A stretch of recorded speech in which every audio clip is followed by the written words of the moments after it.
Commander Jake Mitchell stood on the bridge of the USS Liberty and watched the massive alien ship approach through the main screen. The vessel was unlike anything humanity had ever seen before. It looked like a crystal palace floating in space, with towers that twisted and curved in impossible ways. Blue lights danced along its hull like living things. Jake had seen many strange sights during his 15 years in space, but this one made his heart race. "Sir, the Zephyrian flagship is requesting permission to dock with Gamma Outpost," said Communications Officer Sam Rodriguez from his station. His voice was steady, but Jake could hear the excitement underneath. This was the moment they had all been waiting for. First contact with a truly advanced alien civilization. "Grant them permission, Sam," Jake replied. He turned to look at his crew. Dr. Lisa Carter stood nearby, holding a tablet filled with cultural notes. She had spent months preparing for this meeting. Her brown hair was pulled back in a neat bun, and she wore her best dress uniform. Next to her stood Dr. Amy Turner, the science officer, who could barely contain her enthusiasm about meeting alien technology. Security Chief Tony Martinez remained alert near the door, while Engineer Paul Davis monitored the ship systems. Jake picked up the wooden box from his desk. Inside was dark soil from his family farm in Iowa, along with seeds from various earth plants. It had taken weeks to get approval to bring organic material into space, but Jake believed personal touches mattered in diplomacy. The box itself was carved from oak by his grandfather decades ago. If they were going to represent humanity, they should bring something that showed who they really were. "Remember, everyone," Jake said to his team, "we are not just representing our ship or even Earth today. We represent all of humanity. Every word and action matters. Dr. Carter has briefed us on what little we know about Zephyrian customs. Be respectful and follow her lead on cultural issues." Dr. Carter nodded. "The Zephyrians are a matriarchal society led by Queen Ariath. They value honor and tradition above all else. Their empire spans 3-star systems, and they have technology centuries ahead of ours. We should consider ourselves lucky they agreed to meet with us at all." The shuttle ride to Gamma Outpost took 20 minutes. Jake spent the time reviewing his notes and trying to calm his nerves. Through the small window, he could see the alien ship docked at the opposite end of the station. It was even more beautiful up close, with surfaces that seemed to shift and flow like liquid mercury. Gamma Outpost was a neutral space station built specifically for diplomatic meetings between different species. The main conference room was designed to accommodate various alien physiologies with adjustable atmosphere and gravity controls. As they entered, Jake noticed the temperature was slightly cooler than Earth normal, and the air had a faint metallic smell. The Zephyrian delegation was already waiting. Jake tried not to stare, but it was difficult. The aliens were tall and elegant, with skin that had a slight crystalline quality. They wore flowing robes in shades of blue and silver that seemed to move on their own. Their faces were humanoid, but with larger eyes and more angular features. Most striking of all was Queen Ariath herself. She stood at the center of her group like a pillar of grace and power. Her skin had a pale blue tint that caught the light in fascinating ways. Her robes were more elaborate than the others, with patterns that seemed to shift when she moved. Her hair was silver and flowed past her shoulders like liquid starlight. When she looked at Jake, her eyes were the color of deep ocean water. "Greetings, humans," Queen Ariath said in perfect English. Her voice had a musical quality that made Jake think of wind chimes. "I am Queen Ariath of the Zephyrian Empire. You have traveled far to meet with us." Jake stepped forward and gave a formal bow. "Your Majesty, I am Commander Jake Mitchell of the United Earth Federation. We are honored by your willingness to meet with us. We come in peace and friendship, hoping to build understanding between our peoples." Dr. Carter moved to stand beside Jake. "Your Majesty, we have studied what little information we have about your customs. Please forgive us if we make any mistakes. We are eager to learn." Queen Ariath tilted her head slightly. "Your caution is noted, Dr. Carter. We too are curious about your species. Your reputation for adaptability and persistence has reached even our distant worlds." Jake felt a surge of pride at her words. He lifted the wooden box he had been carrying. "Your Majesty, I would like to present you with a gift from Earth. This represents who we are as a people and our hopes for the future." The fart moment! Jake held out the box. The entire Zephyrian delegation fell silent. Queen Ariath stared at the wooden container with an expression Jake could not read. Her advisors began whispering to each other in their own language. The sound was like water flowing over stones. Queen Ariath slowly reached out and took the box from Jake. Her fingers were long and graceful, and Jake noticed they were slightly cool when they brushed against his hands. She opened the lid carefully and looked inside at the dark soil and seeds. For a long moment she said nothing. "This is soil from your homeworld," she said finally. Her voice was different now, softer somehow. "Yes, Your Majesty," Jake replied. "From my family farm in Iowa. The seeds are from plants that grow all over Earth. Oak trees, corn, wheat, sunflowers, and others. I thought you might like to know what grows in our soil, what feeds our people and gives us life." The Queen closed the box and held it against her chest. Her advisors were still whispering, and Jake noticed some of them seemed excited while others looked concerned. He began to worry that he had made a terrible mistake. Commander Mitchell. Queen Ariath said, "This is a most unusual gift. In all my years ruling the Zephyrian Empire, no alien delegation has ever presented me with such an offering. I must ask, do you fully understand the significance of what you have given me?" Jake felt his heart sink. He had clearly violated some cultural taboo. "Your Majesty, I fear I do not. If I have offended you or your people in any way, I sincerely apologize. That was never my intention." Queen Ariath studied his face for a long moment. "I see that you speak truthfully. You act from ignorance, not malice. This makes your gift even more remarkable." She turned to her advisors and spoke in her own language. The conversation seemed heated with several aliens gesturing toward Jake and his team. Finally, Queen Ariath raised her hand for silence. "Commander Mitchell, I must take time to consider this unprecedented gesture. Your gift requires careful thought and consultation with my council. We will adjourn this meeting for now." Jake felt panic rising in his chest. "Your Majesty, please, if I have done something wrong, let me try to make it right. We came here in good faith." "You have done nothing wrong, Commander," the Queen replied. "But you have done something that changes everything. I will contact you when I have reached a decision about how to proceed." She bowed slightly, then turned and walked away with her delegation following behind.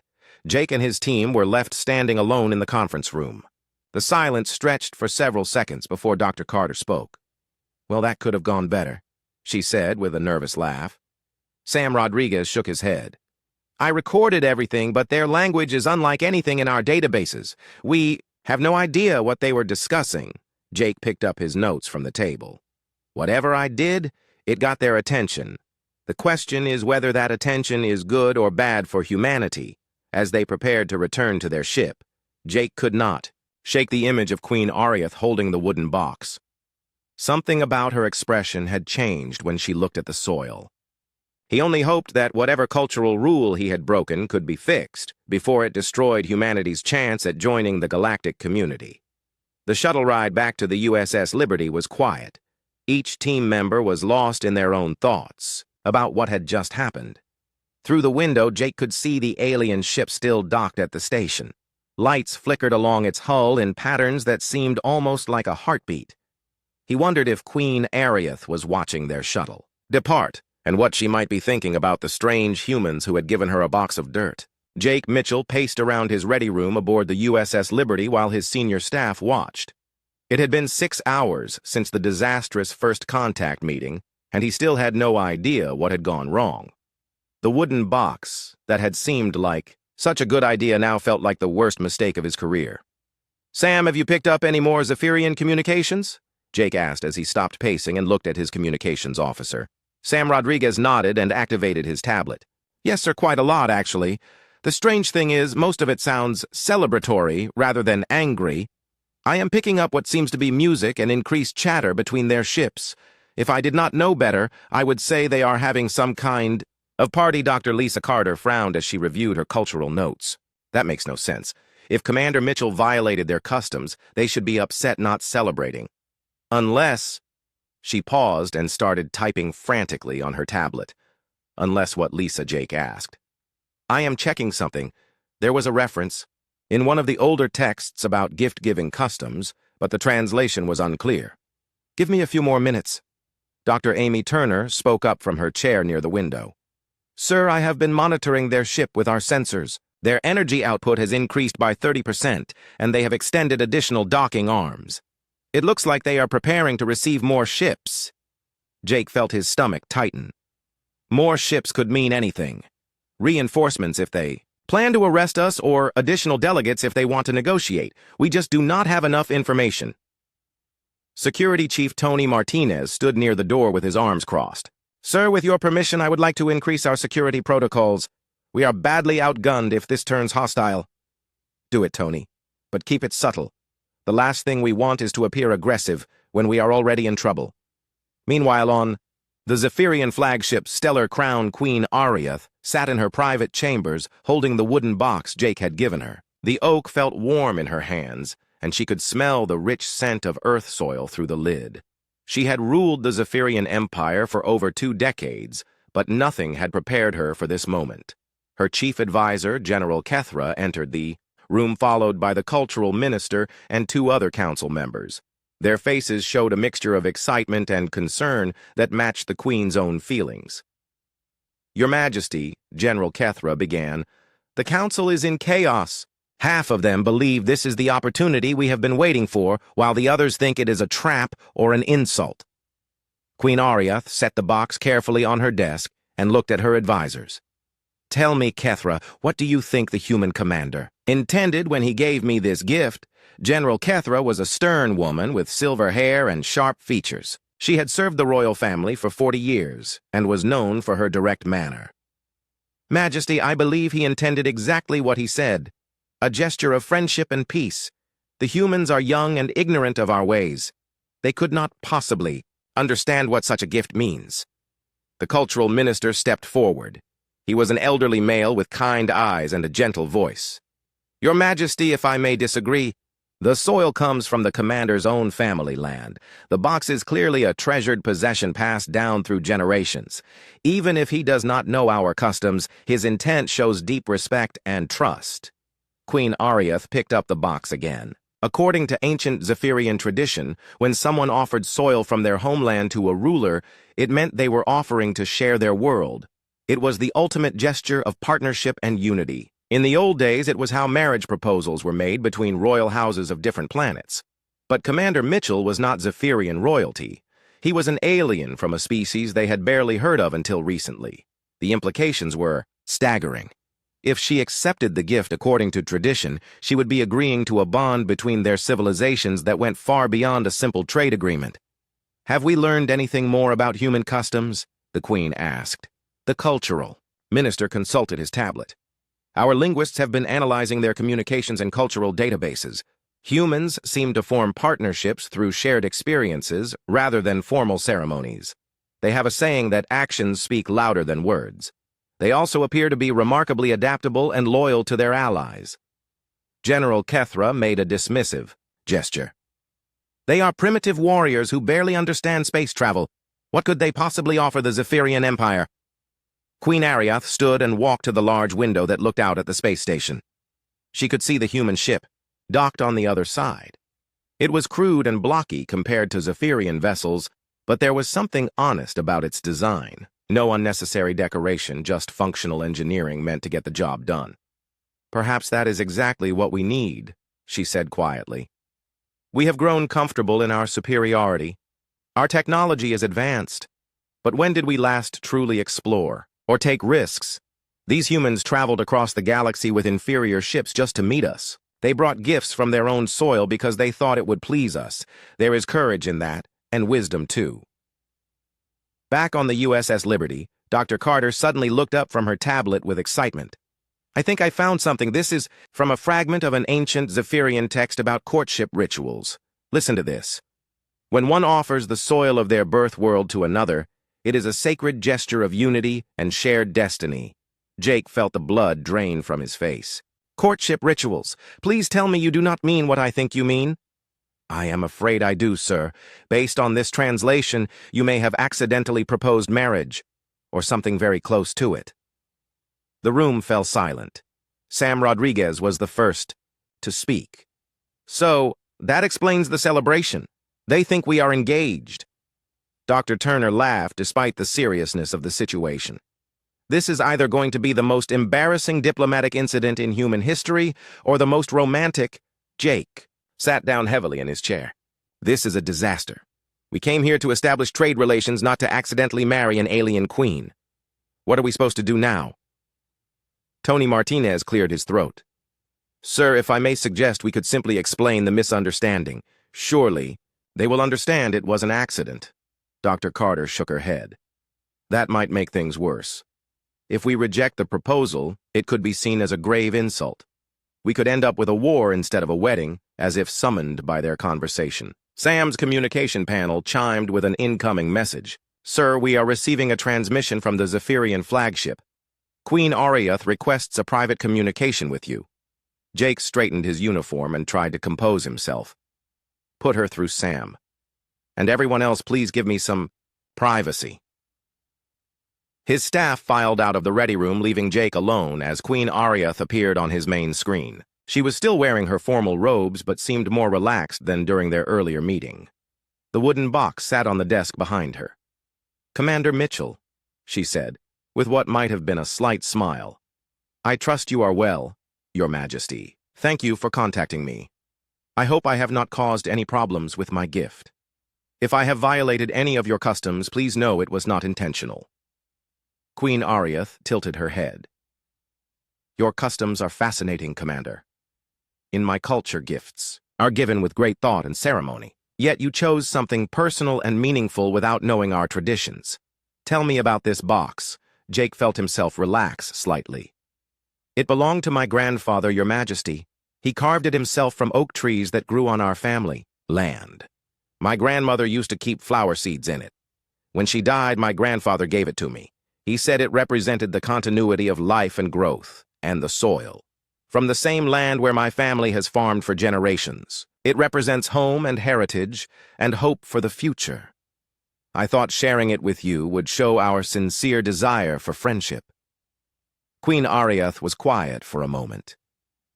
Your grandfather sounds like a wise man, Commander. The box will be treasured. However, I must ask you a question, and I need you to answer honestly. If you knew the full meaning of your gift in our culture, would you still have given it?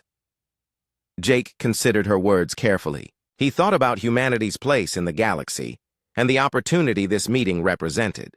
He thought about the Queen herself and how gracefully she had handled his obvious mistakes. Most importantly, he thought about the future his species could have with allies like the Zephyrians.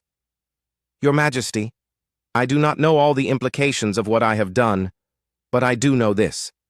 Humanity judges people by their actions, not their words. You and your people have shown us respect and patience, despite our ignorance. If my gift has deeper meaning in your culture, then I am honored by that meaning. For the first time since their meeting, Queen Ariath smiled.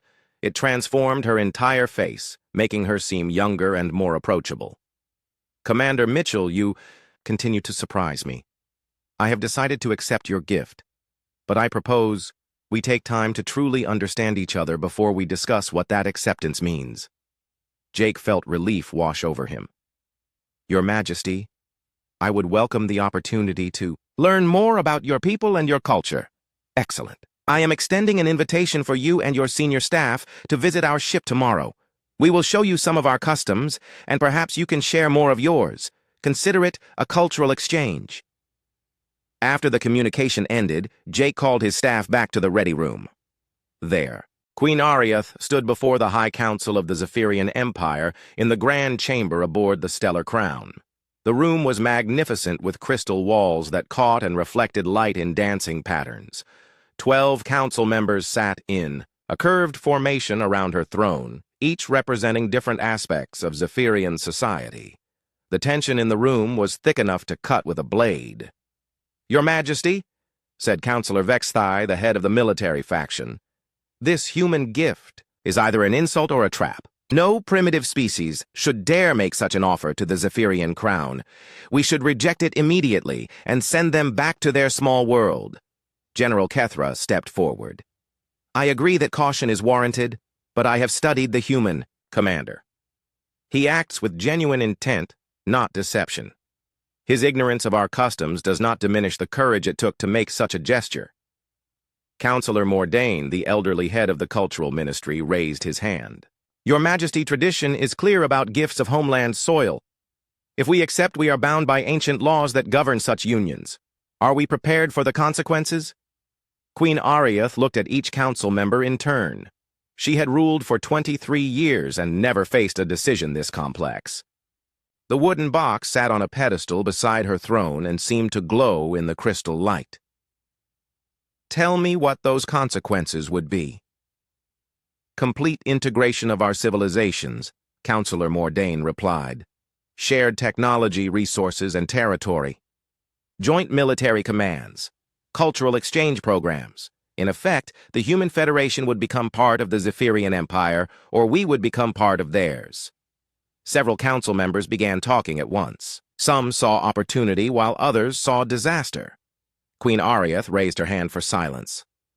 And what do we know of human capabilities? General Kethra activated a holographic display. They are surprisingly resourceful, Your Majesty. Their technology is primitive, but effective. More importantly, they have something we have lost.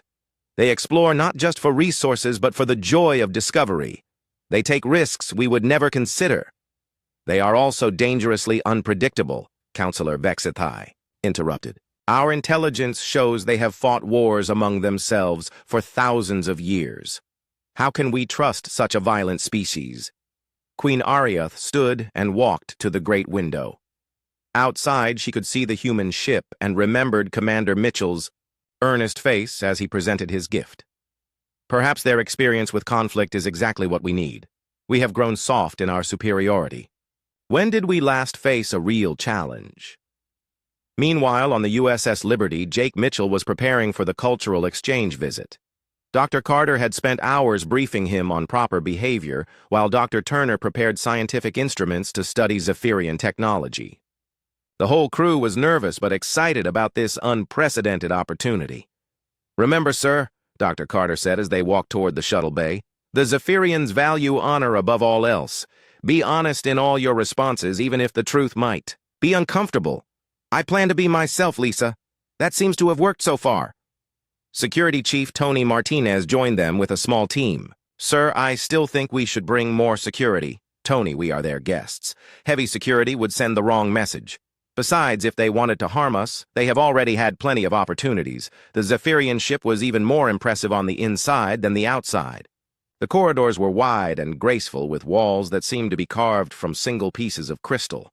Soft light flowed through the material, creating a warm, inviting atmosphere. Jake noticed that everything was designed with artistic beauty, as well as function. Queen Ariath met them at the docking port, wearing robes of deep blue that shimmered like water. Her silver hair was arranged in an elaborate style that somehow made her look both regal and approachable. Welcome aboard the Stellar Crown, Commander Mitchell. I hope you and your people will find this visit educational. Your Majesty, your ship is magnificent. We are honored to be here. She led them through several chambers, each more beautiful than the last. In the botanical gardens, Jake saw plants from dozens of worlds growing in perfect harmony. The engineering sections showed technology that seemed almost magical in its elegance. But it was the crew quarters that impressed him most. Your people seem very content, Jake observed as they passed groups of Zephyrians working and talking together. There is no tension or fear like you might find on a military vessel. We do not rule through fear, Commander, Queen Ariath replied. Each person serves because they believe in our mission to bring order and beauty to the galaxy. Dr. Turner was fascinated by everything she saw. Your Majesty, how do you achieve such integration between organic and technological systems? Patience. And understanding, Dr. Turner, we do not force our technology to work against nature. Instead, we find ways to work with it. They entered a large chamber where several Zephyrian ceremonies were taking place. Jake watched as groups of aliens performed intricate dances while others created art from light and sound. The beauty was overwhelming, but he noticed something else. Every activity required cooperation and harmony between participants. This is how we resolve conflicts and make decisions, Queen Ariath explained. Through shared creation and understanding, rather than argument and force, Jake found himself thinking about human approaches to problem-solving. Humanity often thrived on debate and competition, but there was something appealing about the Zephyrian way. Your Majesty, may I ask what you hope to learn from us? Your civilization is clearly more advanced than ours. Queen Ariath stopped walking and looked at him directly. Commander Mitchell, advancement is not just about technology. Your species has qualities we have lost. You explore dangerous regions of space just to see what is there. You form alliances with former enemies. You adapt to any situation and never give up hope. These are valuable traits. Before Jake could respond, alarms began sounding throughout the ship. General Kethra appeared and spoke quickly to the Queen in their own language. Queen Ariath nodded and turned to the humans. There is an emergency at Gamma Outpost, she said. Asteroid fragments from a recent collision are heading directly for the station. The impact will occur in less than 2 hours. Jake immediately stepped forward. Your Majesty, our ship has mining equipment that might be useful. We could help break up the larger fragments. General Kethra looked skeptical. Commander, your weapons are not powerful enough to affect asteroids of this size. Maybe not our weapons, but our mining charges are designed to break apart large rocks. If we work together, we might have enough firepower. Queen Ariath made a quick decision. General, prepare our ships to intercept the asteroid field. Commander Mitchell, you and your people return to your ship and coordinate with our fleet. The next hour was chaos as human and Zephyrian ships worked together to save Gamma Outpost. Jake found himself coordinating between species with completely different technologies and tactics. The Zephyrians favored precise energy beams while humans relied on explosive charges and brute force. Liberty, this is Stellar Crown, came Queen Ariath's voice over the communication system.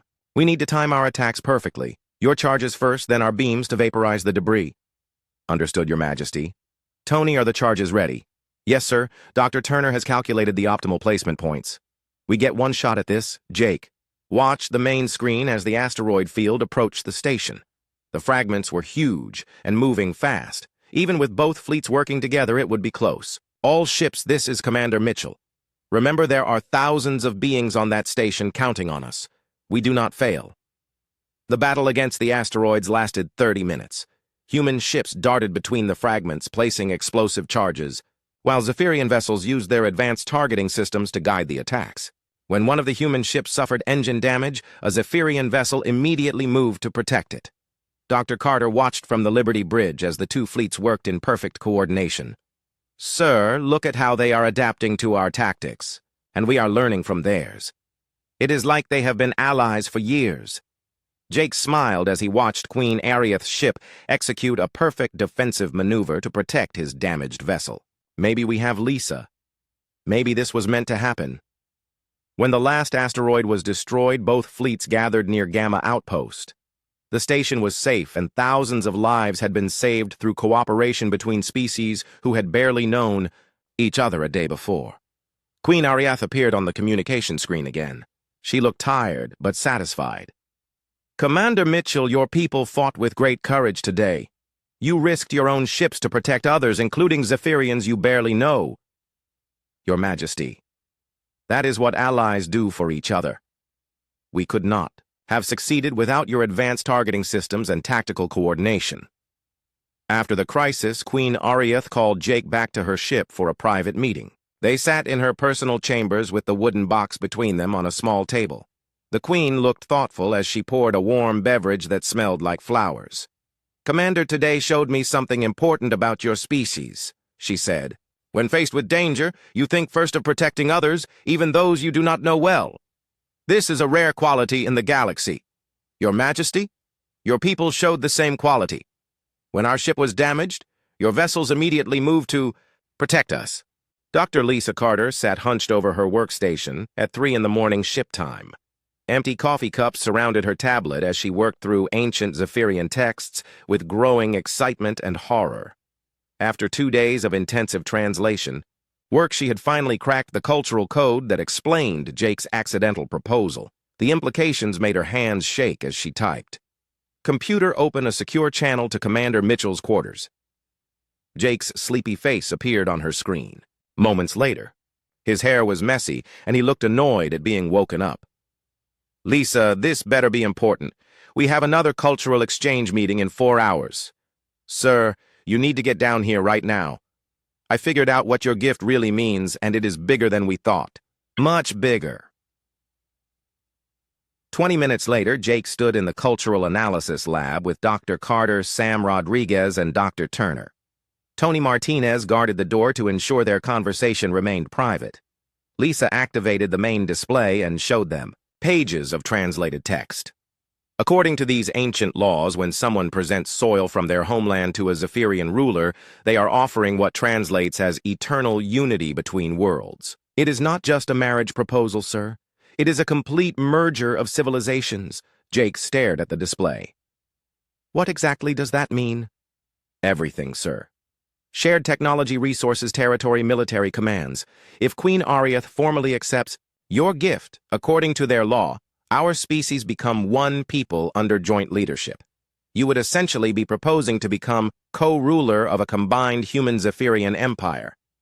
Sam whistled softly. No wonder her council is divided. We are talking about the most significant political union in galactic history. Dr. Turner looked fascinated and terrified at the same time. The technological implications alone are staggering. Their science is centuries ahead of ours. But what would we bring to such a union? That is what I have been researching, Dr. Carter continued. The Zephyrians have become almost too perfect. Their society is stable and advanced, but they have lost their ability to take risks or adapt quickly to change. They have not explored new territory in over a century. They have not fought a real war in 300 years. They have become observers rather than participants. Tony Martinez spoke from his position by the door. So they need us as much as we need them. They get our adaptability and fighting spirit. We get their technology and stability. Jake sat down heavily. This is insane. I gave her a box of dirt and accidentally proposed the merger of two civilizations. What am I supposed to do now? Before anyone could answer, the ship's alarm system activated. Sam rushed to his communication station as reports flooded in from the bridge. Sir, we have a problem. Long-range sensors are detecting multiple ships approaching our position. Configuration unknown, but they are not Zephyrian. Jake activated the ship-wide communication system. All hands to battle stations. This is not a drill. On the bridge, the main screen showed a fleet of dark, angular ships emerging from hyperspace. They were sleek and predatory, looking like mechanical sharks built for war. Jake counted at least 20 vessels, including several. That dwarfed both the Liberty and the Stellar Crown. Communications incoming, sir, Sam reported. They identified themselves as the Dominion Fleet. Admiral Vextar commanding. The main screen changed to show an alien face that was both fascinating and terrifying. Admiral Vextar had gray skin stretched tight over sharp bone structure. His eyes were black and emotionless, while his mouth showed rows of pointed teeth. When he spoke, his voice was like grinding metal. Human vessel and Zephyrian ships you are, interfering with Dominion expansion plans. Withdraw immediately or face the consequences. Jake stepped forward. This is Commander Mitchell of the USS Liberty. We are conducting peaceful diplomatic meetings in neutral space. You have no authority here. Admiral Vextar laughed, and the sound made everyone on the bridge cringe. Authority comes from power, human. The Dominion has claimed this sector. Your pathetic alliance threatens our interests. Queen Ariath appeared on a secondary screen from her ship. Admiral Vextar, the Dominion has no legal claim to... 3 days after the first Dominion attack, Jake Mitchell stood in the war room aboard the Stellar Crown, studying holographic displays of enemy fleet movements. The situation had grown worse with each passing hour. Admiral Vextar had returned with reinforcements and was now systematically attacking human and Zephyrian outposts throughout the sector. The Dominion has committed over 200 ships to this campaign, General Kethra reported to the assembled commanders. They are hitting our supply lines and communication networks. Classic preparation for a major offensive. Queen Ariath stood at the center of the room wearing battle armor instead of her usual flowing robes. The crystalline material gleamed under the lights and made her look like a warrior goddess. General, what is the status of our combined fleet? 43 vessels, Your Majesty. The humans have managed to gather 12 ships while we have 31. We are still badly outnumbered, but the integration of our technologies has been remarkable, Jake nodded as he looked at the tactical displays. Your energy shields combined with our kinetic weapons have created some interesting possibilities. Dr. Turner and your engineers have been working around the clock. Dr. Amy Turner stepped forward with a tablet full of technical data. Sir, we have successfully merged Zephyrian shield technology with human weapon systems. The result is ships that can take tremendous punishment while delivering devastating attacks. But we need more time to retrofit the entire fleet, time we do not have, Queen Ariath replied. Admiral Vexatar will not give us the luxury of preparation. He plans to strike before we can fully integrate our forces. Engineer Paul Davis spoke up from his position near the technical displays. Your Majesty, if I may suggest we focus on a few prototype vessels instead of trying to upgrade everything. A small number of hybrid ships might be more effective than a large fleet of unmodified vessels. Jake liked the idea. Paul is right. We cannot match their numbers, but we can give them some surprises. How long would it take to create hybrid versions of our best ships? Queen Ariath consulted with her chief engineer, a tall Zephyrian male with intricate tattoos covering his arms. After a brief conversation in their musical language, she turned back to the group. 18 hours for 3 vessels. The USS Liberty has been rebuilt using our most advanced materials. Your ship could be the prototype for the new design. Before Jake could respond, alarms began sounding throughout the ship. Communications Officer Sam Rodriguez appeared on the main screen from his station. Sir, we have multiple hyperspace signatures approaching. The Dominion fleet is here. The war room cleared quickly as everyone rushed to battle stations. Jake found himself running alongside Queen Ariath toward the bridge. Despite the danger, he felt a strange sense of excitement. This was the moment that would determine the future of both their species. The bridge of the Stellar Crown was a marvel of efficiency and beauty. Crystal displays showed tactical information, while elegant control stations allowed the crew to manage incredibly complex systems. Jake took his position at a specially installed command chair that gave him access to both human and Zephyrian communication networks. Fleet report, Queen Ariath commanded as she settled into her throne-like captain chair. General Kethra coordinated responses from multiple ships. Your Majesty, we have 41 vessels in formation. The Liberty II is taking point position with enhanced hybrid systems. All ships report ready for combat. Jake activated his communication system to address the entire fleet. All vessels, this is Commander Mitchell. Today we fight not as separate species, but as one people defending our right to exist. The Dominion thinks they can intimidate us with superior numbers. Let us show them what courage and cooperation can accomplish. The enemy fleet appeared on the main display like a swarm of mechanical locusts. Over 300 ships in perfect formation, advancing with deadly precision. Admiral Vextar's flagship was a massive dreadnought that dwarfed even the largest Zephyrian vessels. Incoming transmission from the Dominion flagship, Sam reported. Admiral Vexatar appeared on screen with his usual predatory smile. Queen Ariath, I offer you one final chance to surrender. Your human pets have caused enough trouble. Hand them over and the Zephyrian Empire will be spared. Queen Ariath stood and faced the screen with regal dignity. Admiral Vextar, the humans are not pets or possessions. They are partners and allies. We will face whatever you bring together. Then you will die together, Admiral Vextar replied before cutting the communication. The battle began with a massive exchange of weapons fire that lit up space like a deadly fireworks display. The Dominion ships advanced in waves, trying to overwhelm the smaller Allied fleet through sheer numbers. But the hybrid vessels proved more effective than anyone had hoped. Jake watched as the Liberty II led a group of modified ships in a flanking attack against the enemy formation. The combination of Zephyrian shields and human weapons allowed them to survive hits that would have destroyed normal vessels while delivering devastating return fire. Paul, your hybrid engines are performing perfectly, Jake called to his chief engineer. We are actually faster than pure human or Zephyrian designs. Paul Davis grinned from his station. Sir, the Zephyrian power systems are incredible. We are operating at 130% of normal capacity with no strain on the engines. Queen Ariath coordinated the main fleet with elegant precision. Her ships moved like dancers weaving between enemy fire while delivering precise strikes against Dominion weak points. Jake found himself admiring not just her tactical skill but her grace under pressure.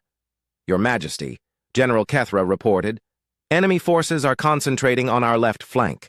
They are trying to break our formation. Jake, can your ships provide support in that sector?" Jake checked his tactical display. "Already on it, Your Majesty.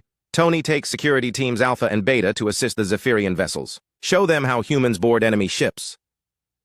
Security Chief Tony Martinez led his teams through space using Zephyrian teleporter technology to appear directly on Dominion vessels. The combination of human combat tactics and alien transportation created chaos in the enemy ranks. Jake watched with pride as his people fought alongside Zephyrian warriors like they had been training together for years. The turning point came when Admiral Vextar made a tactical mistake. Frustrated by the effectiveness of the hybrid ships, he concentrated his attack on the Liberty II, hoping to eliminate the symbol of human-Zephyrian cooperation. It was exactly what Jake had been waiting for. "All ships converge on the enemy flagship," Jake ordered. "Time to cut off the head of the snake." 20 ships, including both human and Zephyrian vessels, surrounded Admiral Vextar's dreadnought. The massive ship fought desperately, but could not handle attacks from all directions simultaneously. When its shields finally collapsed, the combined fleet poured everything they had into the enemy flagship. Admiral Vextar appeared on screen one final time. His ship was burning around him, and his expression showed defeat and grudging respect. "You fight well for primitives, human. But this is not over. The Dominion has 1,000 fleets." "Maybe," Jake replied. "But they do not have what we have. They do not have unity." The explosion of the Dominion flagship lit up the entire battlefield. Seeing their commander defeated, the remaining enemy ships began retreating into hyperspace. Within minutes, the massive fleet had scattered, leaving only debris and the sweet taste of victory. Queen Ariath appeared on Jake's screen with tears of joy streaming down her face. "Commander Mitchell, we did it. We actually defeated them." "We did it together, Your Majesty, just like we will face whatever comes next." The celebration was brief. Even as crews worked to rescue survivors and salvage damaged ships, reports came in of Dominion attacks throughout the sector.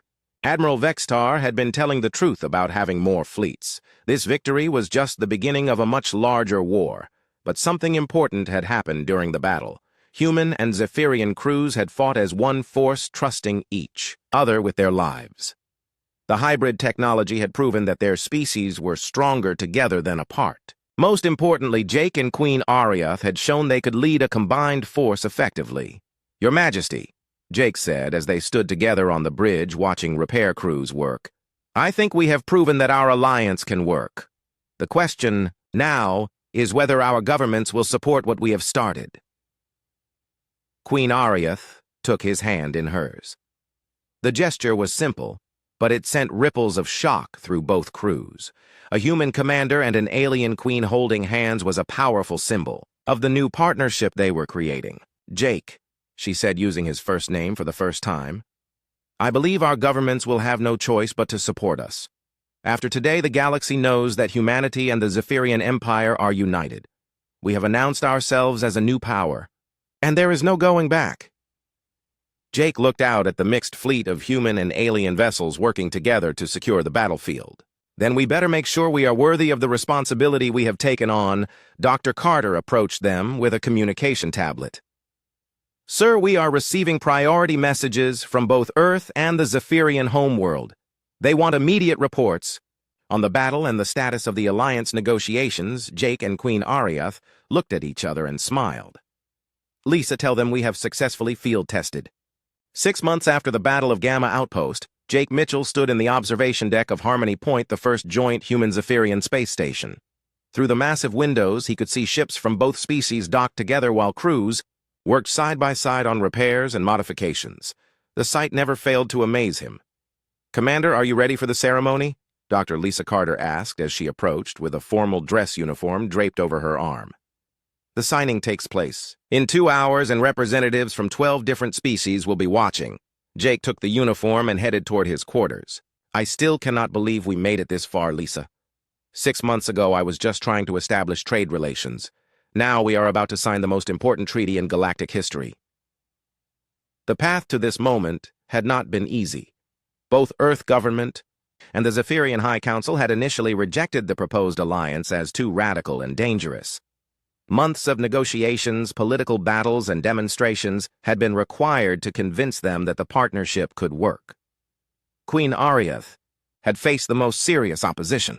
3 members of her council had actually attempted to remove her from power, claiming she was betraying Zephyrian purity by allying with primitive humans.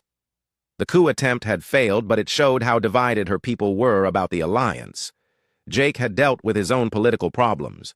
Earth military leaders worried about becoming junior partners in an alien empire, while politicians feared losing human independence. It had taken direct intervention by the president and detailed reports about Dominion expansion to finally win approval for the treaty negotiations. But the real breakthrough had come when other species began requesting observer status at the alliance talks. The successful defense against the Dominion had impressed governments throughout the galaxy. Everyone wanted to understand how 2 such different civilizations had managed to work together so effectively. Jake finished dressing and made his way to the main ceremony hall. The chamber was magnificent with crystal walls that reflected light from both Earth, Sun, and Zephyrian Homestar. Representatives from dozens of worlds filled the seats while recording devices captured every moment for broadcast across the galaxy.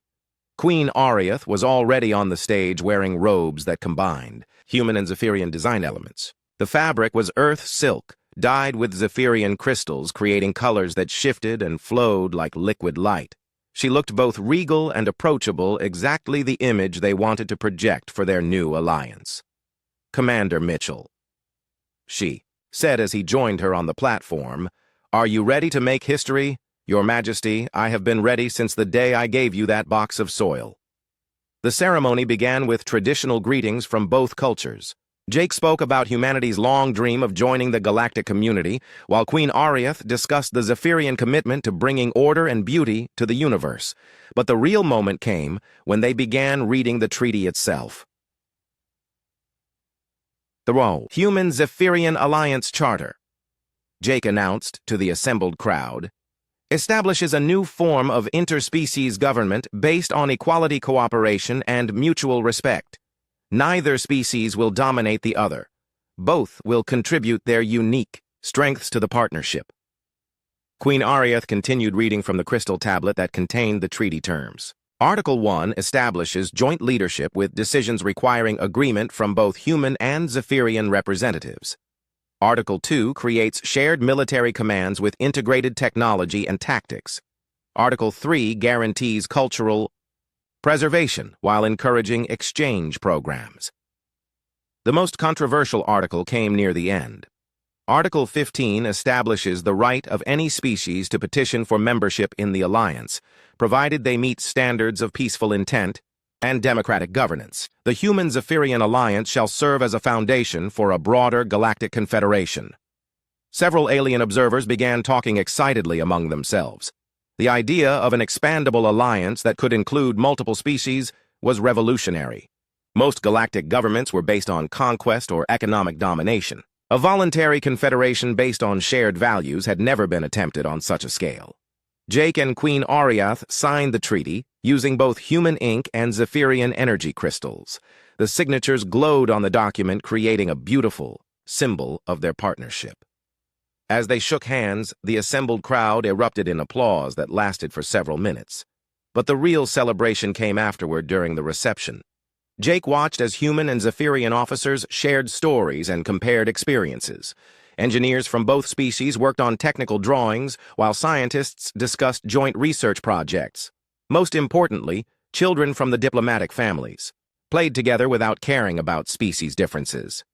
Dr. Amy Turner approached Jake with a tablet full of exciting data. "Sir, the joint research projects are exceeding all expectations. We have developed new propulsion systems that are 50% more efficient than either species achieved alone. The medical advances are even more impressive." Engineer Paul Davis joined the conversation with his own good news. Commander, the hybrid ship designs are now in full production. We will have a fleet of 200 vessels within the year. Each one is more capable than anything the Dominion can field. Jake nodded with satisfaction. The military applications are important, but I am more interested in the exploration possibilities. Queen Ariath tells me there are regions of space neither species has been able to reach alone. Queen Ariath appeared at his side as if summoned by the mention of her name. She had changed from her ceremonial robes into a more casual dress that somehow made her look even more beautiful. Jake, there is something I want to show you. She led him to a private balcony that looked out at the construction areas around Harmony Point. Dozens of ships were being built using the new hybrid technology while space docks assembled components from both civilizations. The sight was breathtaking, but Queen Ariath seemed focused on something else. "Do you see that ship?" she asked, pointing to a sleek vessel in the main construction bay. "That is the prototype for our new exploration class.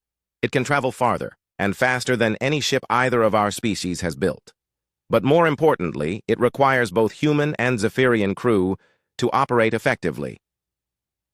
Jake studied the graceful lines of the new ship. "It is beautiful, Your Majesty. When will it be ready for testing?" "Next month. And I want you to command the first mission." Jake turned to look at her in surprise. "Your Majesty, I am honored, but should not a Zephyrian captain command your most advanced vessel?" Queen Ariath smiled and moved closer to him. "Jake, it is not a Zephyrian ship or a human ship. It belongs to the Alliance. Besides, I plan to be aboard as your co-commander. Someone needs to make sure you do not accidentally propose to any more alien queens." They both laughed at the memory of their first meeting. The wooden box that had started everything now sat in a place of honor in the Alliance Museum. It had become a symbol of how the most important relationships often begin with misunderstandings that turn into something beautiful. "Speaking of proposals," Jake said carefully, "there is something I wanted to discuss with you. The treaty establishes our political alliance, but it does not address the personal relationship between us." Queen Ariath looked at him with those deep ocean eyes. "What are you suggesting, Commander?" Jake took a deep breath. "Your Majesty, the first time I proposed it was an accident. This time I want to do it properly. Ariath, will you marry me not because of ancient customs or political necessity, but because I love you and want to spend my life building this alliance with you?" Queen Ariath was quiet for a moment, and Jake wondered if he had made a terrible mistake. Then she smiled with a radiance that put the stars to shame. "Jake Mitchell, you continue to surprise me. Yes, I will marry you, but I have conditions." "Name them." "First, we do this properly with ceremonies that honor both our traditions. Second, our marriage becomes a symbol of the alliance, not just a personal relationship. Third, you must promise never to give me any more boxes without explaining what they mean first." Jake laughed and pulled her into his arms. "Deal, Your Majesty. All three. Conditions accepted." Their kiss was interrupted by the sound of cheering from the reception hall. Jake and Queen Ariath looked through the windows to see their staffs celebrating the engagement announcement that Dr. Carter had apparently made on their behalf. "I suppose the secret is out," Queen Ariath said with amusement. "Good," Jake replied. "I am tired of keeping secrets. From now on, everything we do is in the open. The galaxy deserves to know what we are building here." 3 months later, Jake and Queen Ariath were married in a ceremony that combined the best of both cultures. The wedding took place aboard the new exploration ship with representatives from 15 different species in attendance. It was broadcast throughout the galaxy and became a symbol of the new era of cooperation they were creating. But the real celebration came 6 months after that, when the Alliance admitted its first new member. The Centauri Republic had petitioned for membership after fighting off their own Dominion invasion with Alliance support. The vote was unanimous and the ceremony was held aboard Harmony Point, with Jake and Queen Ariath presiding as joint leaders. The alliance began with a misunderstanding. Jake told the assembled crowd during the acceptance ceremony,